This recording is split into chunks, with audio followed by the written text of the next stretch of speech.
ನಮಸ್ತೆ, ನನ್ನ ಹೆಸರು ಆಶಾನೂಜಿ.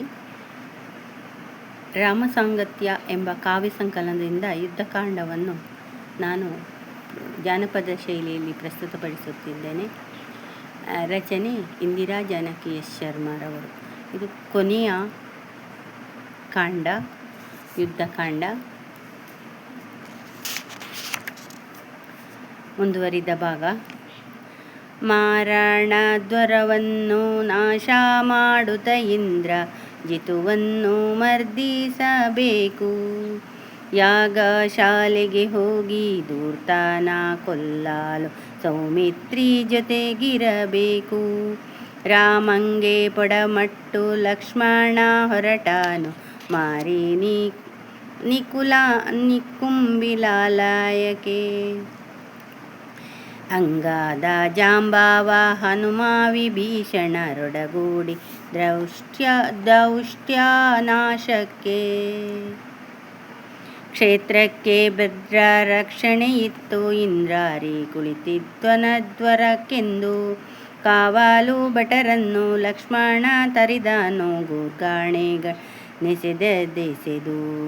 ಕಪಿಗಳು ರಿಕ್ಷರು ರಾಕ್ಷಸರೊಂದಿಗೆ ಮಾಡಿದರ್ಬೇಕಾರ ಯುದ್ಧ. ಆಸುರ ಸೈನ್ಯವು ಪರಿತಪಿಸುವುದನ್ನು ಕಂಡು ರಾವಣಿಯಾಗ ಬಿಟ್ಟೆದ್ದ. ದಶಕಂಠ ಪುತ್ರನು ರಥವೇರಿ ಹೊರಡಲು ರಾಕ್ಷಸರಿಗೆ ಧೈರ್ಯ ಬಂತು. ಗದೆಶೂಲ ಪಟ್ಪಸ ಖಡ್ಗ ಮುದ್ಗರಗಳ ಹಿಡಿದುಕೊಂಡರು ಅಡ್ಡ ನಿಂತು. ಹಿಂದೆ ಮಾರುತಿ ತನ್ನ ಕಿಚ್ಚೆಟ್ಟ ಬಾಲದಿಂಗೈದಿದ್ದ ಲಂಕೆಯ ದಹನ. ನೆನಪಿಸಿಕೊಳ್ಳುತ್ತಲಿಂದ್ರಾರಿ ಬಯಸಿದ ಮುಖ್ಯ ಪ್ರಾಣನ ಕೂಡೆ ಕದನ. ವಾಯುಕುಮಾರನು ಕೌಣಪ ಬಲವನ್ನು ನಾಶ ಮಾಡುವುದನ್ನು ಕಂಡು ರಾವಣಾತ್ಮಜ ಬಂದು ಪ್ರಾಗ್ಭಾಗದೊಳುನಿಂದ ಆಂಜನೇಯನ ಕೊಲ್ಲಲೆಂದು.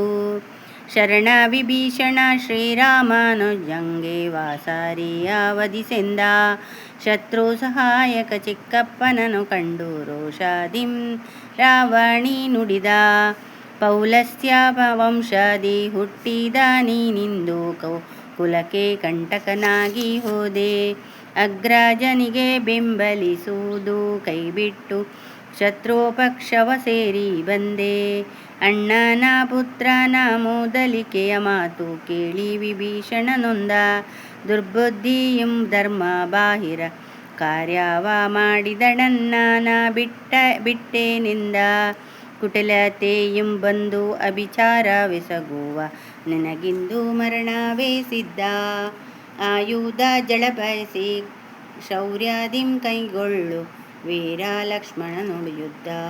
ಕೋಪ ವೇಷದಿ ಮೇಲಕ್ಕೇಳುತ್ತ ಶಾಕ್ರಾರಿ ಬಿಲ್ಲು ಬಾಣವನೆತ್ತಿಕೊಂಡ.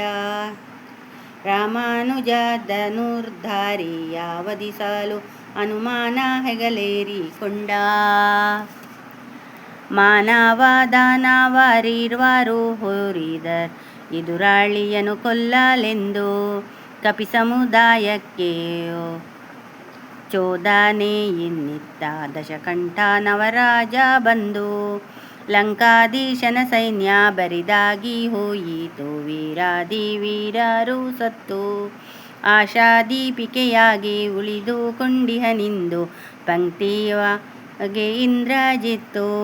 ಸೂರ್ಯವಂಶದ ಸೂನು ಉದಯ ಭಾಸ್ಕರನಂತೆ ಕೋರೈಸುತ್ತಿರುವುದ ಕಂಡು ಅಸನೆಯಿಂದ ಅಲೆ ದಿವಿಜಾರಿ ಬಂದನು ಆತ್ಮಶ್ಲಾಘನೆ ಮಾಡಿಕೊಂಡು.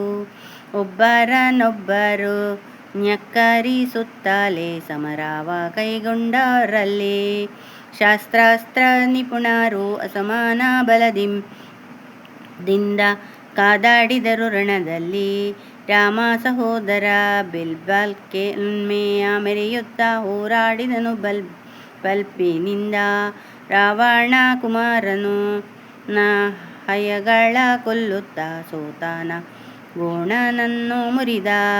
ಪುರದಿಂಬಿ ಬೇರೊಂದು ರಥವನ್ನು ತರಿಸುತ್ತ ರಾವಣಿಯನೇರಿಕೊಂಡ.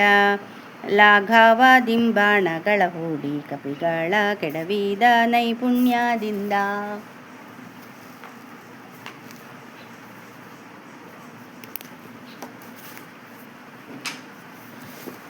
ಧನ್ಯವಾದಗಳು.